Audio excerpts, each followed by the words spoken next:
Hey everyone, so I am barefaced. We're going to go ahead and do our hack using one palette.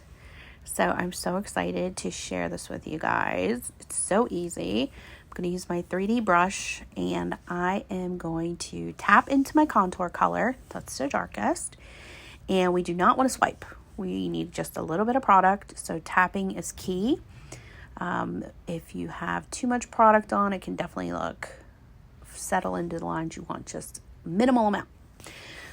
So we are going to contour our forehead first. You're going to go close to that hairline, and we're kind of going to go swiping motion, temple to temple pretty much. I'm going to add a little bit extra, but what is great about contour is it sculpts your face. So as you can see, I'm going to use it on my cheeks as well. I have a pretty round face, so using contour can definitely help make me look a little bit more chiseled. So it's just nice because it's easy and it is one layer. So I'm also going to do along my jawbone because, again, round chubby face. So I want to kind of give some definition, and contour is the perfect way to do that. So next we're going to go into our brightening color, and I am going to kind of go in my T-zone area, then down the middle of my nose, under my nose, and on my chin. We're also going to do our eyes. This is kind of like a concealer, so we're going to do inner and outer corner of our eyes, kind of give ourselves like a little bit of an eye lift. We are not going to do all the way under. We're going to kind of brush and blend. So that's good. Now, a dry blending sponge is great for if you start to get a little warm while you're putting on your makeup. I get a lot of eye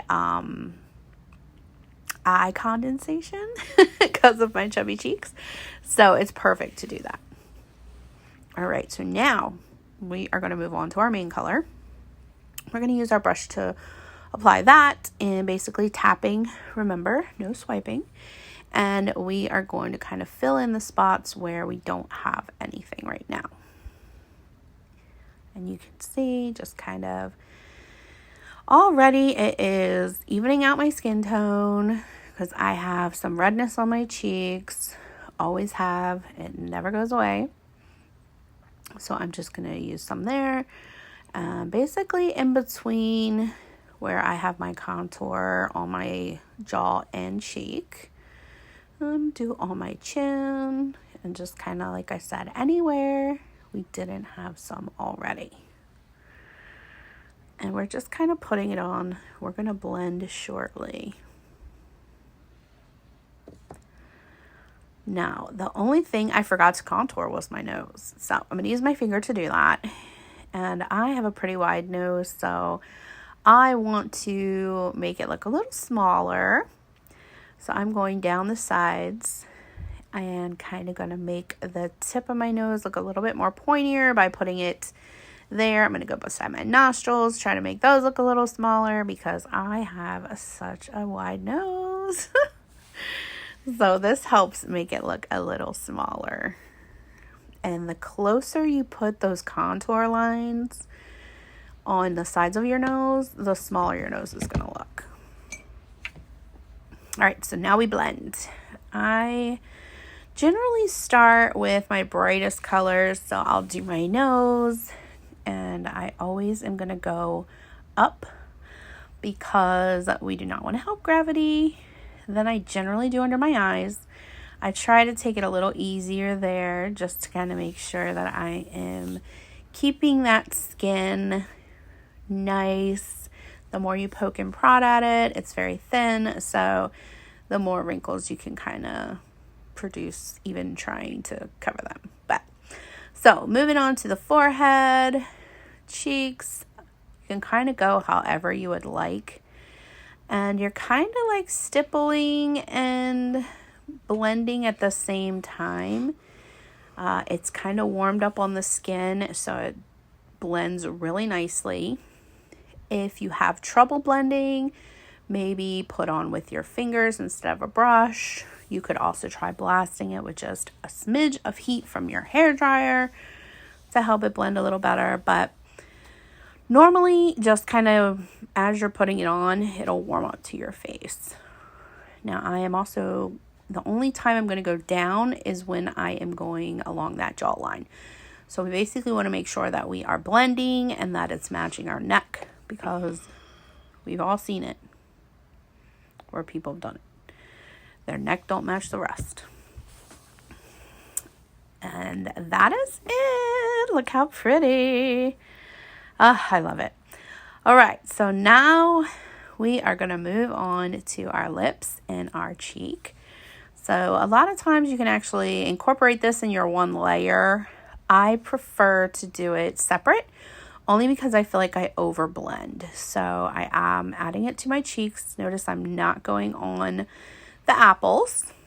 That makes your face look a little bit more rounded, versus if you do it up and away from those, it's going to lift your face up. So my favorite is Black Cherry. It's very subtle, it's very sheer, but it is one that I just absolutely love, and I recommend it to everyone. So now we are going to use our contour to do something else, because everything does more than one thing. We are going to fill in our eyebrows. Now, you can do this with contour, and there are also some eyeshadows. So I am not a very great eyebrow person. I don't like to draw them in. I don't like to keep up with the trends. So I kind of keep the same kind of brow look all the time. So I just like to fill mine in a bit and give them just a little bit more color than they have. And it is perfect because it's easy. I'm not having to buy another product. I'm using the same thing that I'm using on my face, and it just makes such a nice difference. So we got one side, we'll do this other side. I'm using my line brush. Love it. It comes in such handy with this kind of stuff. It's also great because it has an angled, like really thin brush. So if you wanted to add some lines and really fill those brows in, you definitely could using that angled brush. But look how awesome. So easy, so quick. And like I said, just used our product. Now we are going to do eyes.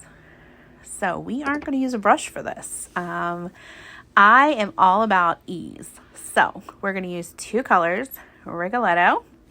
And we are going to put that on the outside corner of our eye. And you can kind of pop it up a little higher if you'd like. I have kind of deep set eyes, so I definitely like to try to go a little bit above so you can actually see it. But we'll do the outside corner with Rigoletto. And I'm just tapping it on. If you want it a little darker, you can swipe. But tapping Rigoletto seems to give me the kind of color that I really like.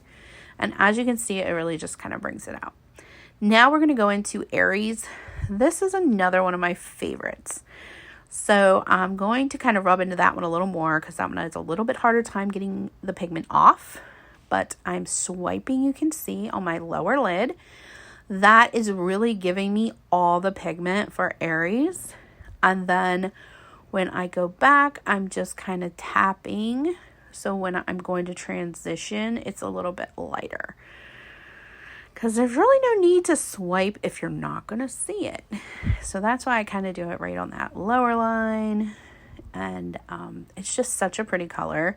Very, very sparkly. So if you like to sparkle and shine like I do, these two colors together are phenomenal. And like I said, swiping definitely helps. Dabbing is going to make it lighter. So look how pretty that is. So I'm just going to take my one finger and we're just going to kind of blend them together, kind of make them transition nicely. This is also a good time if you needed to add a little more or you wanted to bring that darker color over a little bit more in your crease. You can do that. But it's just, I love it that there's no brush needed. And that, my friends, is it.